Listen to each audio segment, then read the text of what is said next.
Welcome to Luca and Miguel. Enjoy the video. You start by opening the Sharepoint site where the list will live. Make sure you have edit permissions because that determines what you can change. Next, create a new list, pick custom list, or import an Excel table, depending on whether you need structure now or later. While creating, define columns and their types, text, number, choice, or lookup, since proper types prevent data cleanup. Once done, save the list and prepare to configure views and forms for users. You now refine the list by adding and tuning columns, choose choice for fixed options, lookup for relations, and person for user picks because these enforce consistency. Then build views, make a default all items, add a filtered view for teams, and a grouped view for summaries. Use the datasheet view for bulk edits.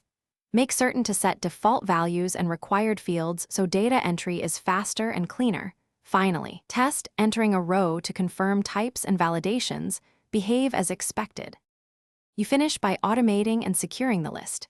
Attach Power Automate flows for notifications or approvals, enable versioning to track changes, and apply retention or item-level permissions when needed. Then test the full process end-to-end, create items, trigger flows, and confirm permissions block or allow access correctly.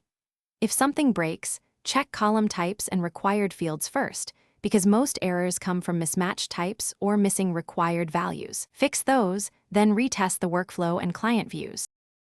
Thanks for watching and please subscribe. It's the best investment you'll ever make.